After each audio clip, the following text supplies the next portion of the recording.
Hello, I am Alon Burstein, a visiting assistant professor in the Department of Political Science and Israel Institute Fellow at the University of California, Irvine, here bringing you the summary of the last 24 hours of the Israel-Hamas War.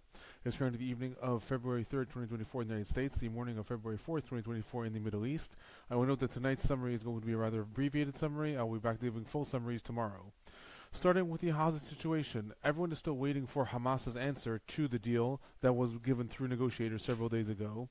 Today, the Quds Palestinian News Network, which is an affiliate of Hamas in the Gaza Strip, quoted a senior Hamas official stating that Yahya Sinwar and Muhammad Def, i.e. the leader of Hamas in the Gaza Strip and the leader of the Ezzedine al-Qassam Brigade in the Gaza Strip, will have the final say regarding the hostage deal. This relates to the ongoing reports of tensions between Yahya Sinwar, the leader of Hamas in Gaza, and Ismail Haniyeh, the leader of Hamas who resides in Doha in Qatar, regarding if and how to accept this hostage deal. According to the Quds Palestinian News Network, the Yahya Sinwar is going to have the final word. This also matches some of the reports in the initial truce stating that at the end of the day, the way the war is being run, Yahya Sinwar is in fact the one who's going to decide what happens.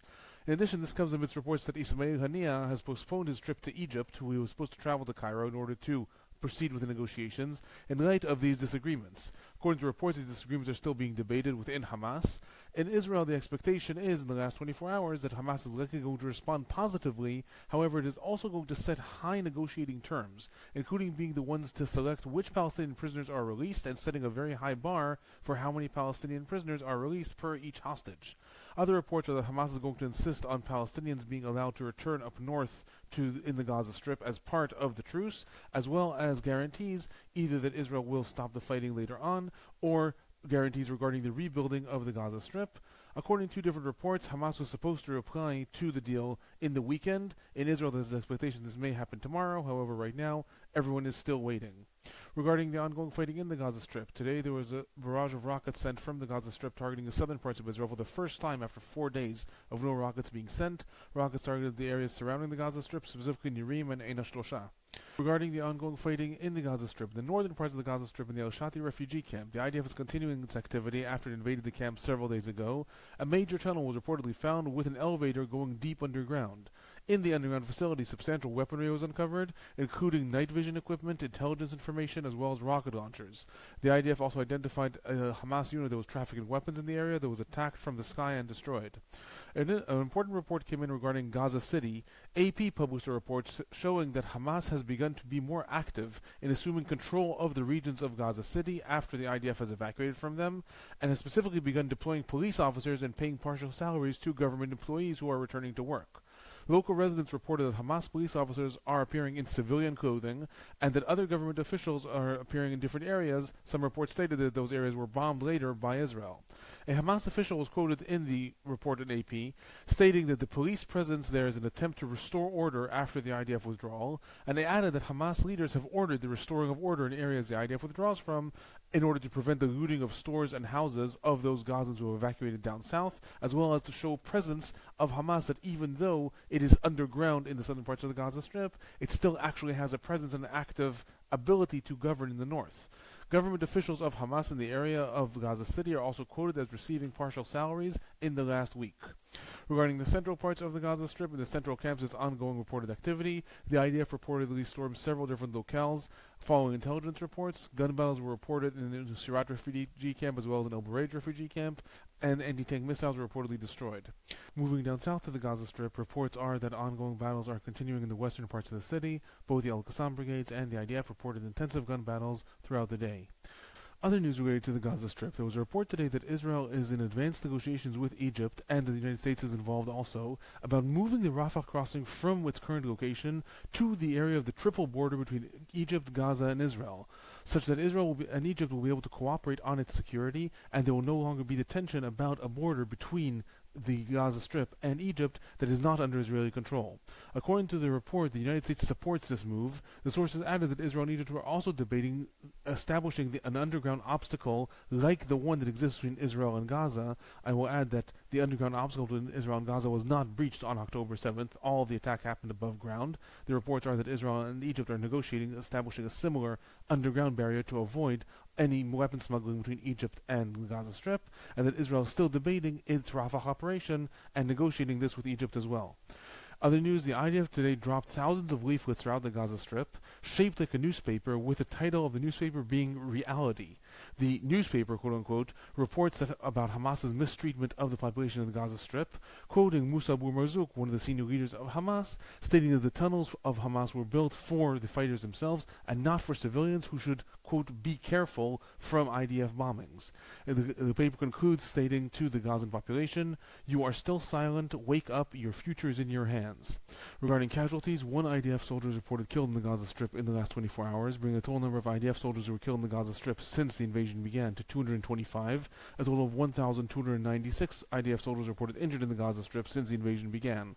The Palestinian Health Ministry is reporting 107 Palestinians that were killed in the Gaza Strip in the last 24 hours, bringing the total number of Palestinians that were killed in the Gaza Strip since the war began to 27,238. 66,452 Palestinians are reported injured in the Gaza Strip, and there's still several thousand buried under the rubble and presumed dead.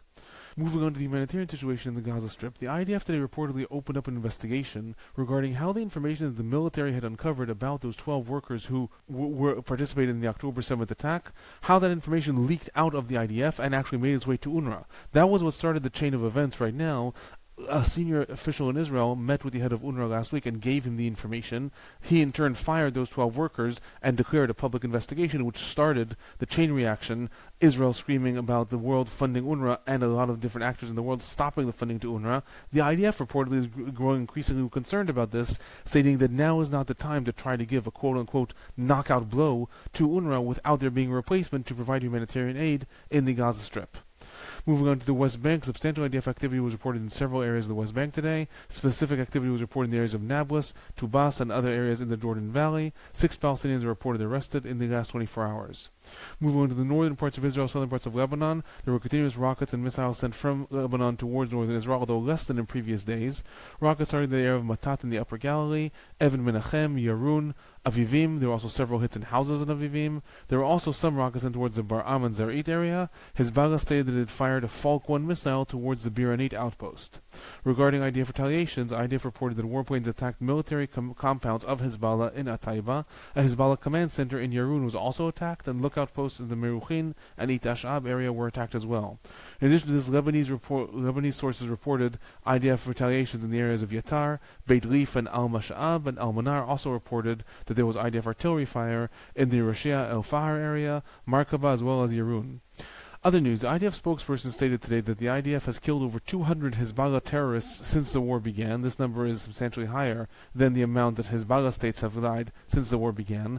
The IDF spokesperson, in his briefing, also showed maps regarding different sites in Syria and Lebanon of attacks that have been attributed to the IDF that until now the IDF had not taken responsibility for. Likely, according to sources, he is trying to signal Hezbollah, if there is an escalation up north, you should know this is the type of attacks that we are carrying out. Related to this, Hezbollah today responded to Israel's defense minister Yoav Gallant's statements about the IDF continuing the activity in Lebanon, even if there's a truce in Gaza.